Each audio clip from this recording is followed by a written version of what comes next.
დღეს დე-ფაქტო პრემიერ-მინისტრმა უკვე ღიად და დეკლარირებულად გამოაცხადა საქართველოს საგარეო განვითარების ძირითადი ტრაექტორიის შეცვლის მცდელობა და ჩინეთი მთავარ სტრატეგიულ პარტნიორად წარმოგვიდგინა. მინდა საზოგადოებას შევახსენო, რომ ჩინეთთან ხელმოწერილ სტრატეგიული პარტნიორების ქარტიაში მოხსენიებულია ერთიანი ჩინეთი, მაგრამ არსად არ არის ნათქვამი, რომ ჩინეთი მხარს უჭერს საქართველოს ტერიტორიულ მთლიანობას მის საერთაშორისო აღიარებულ საზღვრებში.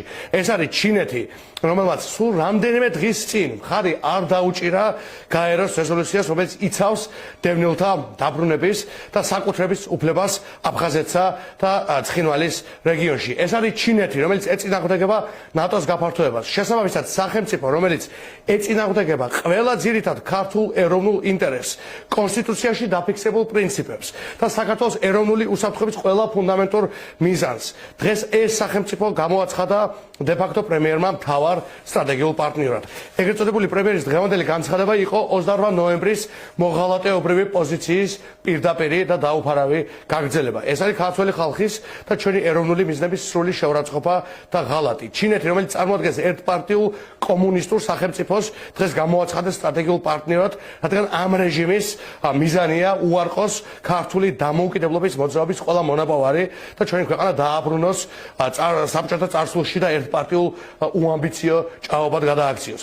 როცა რეჟიმი იშველებს ეკონომიკურ ინტერესს, რეალურად საზოგადოებამ უნდა იცოდეს, რომ ესეც არის აბსურდი და ურცხვი ტყვილი. სინამდვილეში ჩინეთს არც ერთი თეთრის ინვესტიცია არ გაუკეთებია ჩვენი ქვეყნის ეკონომიკურ განვითარებაში და ისიც რაც ჩინურმა კომპანიებმა საქართველოში საკმაოდ უხარისხოდ, აქვე უნდა ითქვას, გააკეთეს, ეს ყველა პროექტი დასავლური ფონდების დაფინანსებული იყო. ჩვენ მხარს ვუჭერთ, ცხადია, რომ ჩინეთი იყოს ჩვენი ქვეყნის ერთ-ერთი სავაჭრო და ეკონომიკური პარტნიორი. ცხადია, ჩინეთის ჯანსაღი ჩართულობა არის მნიშვნელოვანი შუა დერეფნის გამართული ფუნქციონირებისთვის და რა თქმა უნდა, ეს უნდა იყოს ჩვენი ქვეყნის საგარეო პოლიტიკის ერთ-ერთი მიდგომა, მაგრამ ჩინეთი არ შეიძლება იყოს და ვერ გახდება ამერიკის შეერთებული შტატების და ევროპული კავშირის საპირწონე და ჩამნაცვლებელი სტრატეგიული პარტნიორი. მათ შორის თუნდაც იმიტომ, რომ ჩინეთი არასოდეს დაუპირისპირდება და ვხედავთ, რომ არც უპირისპირდება რუსეთის იმპერიალისტურ ინტერესებს საქართველოსა და სამხრეთ კავკასიაში. ბუნებრივია, ჩინეთი და ამერიკის და ევროპის ჩანაცვლება,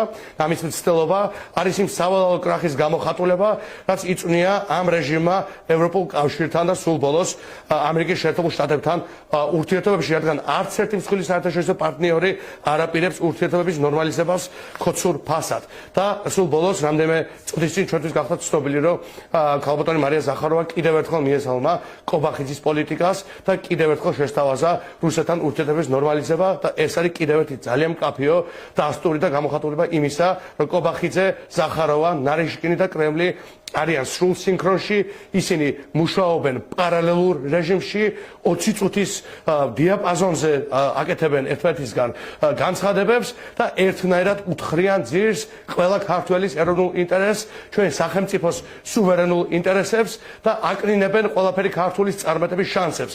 ამიტომაც ქართველი ხალხი უნდა დავირაზმოთ და სომხების, მოლდოველების, რუმინელების და უნგრელების მსგავსად პოლიტიკურ სანაგვეზე გავისტუმროთ რეჟიმი, რომელმაც უღალატა ყველაფერ ქართულს, ყველაფერ ეროვნულს და ახლა უკვე ჩვენი ქვეყნისთვის საზიანო მხარეები გამოგვიცხადა სტრატეგიულ პარტნიორობა.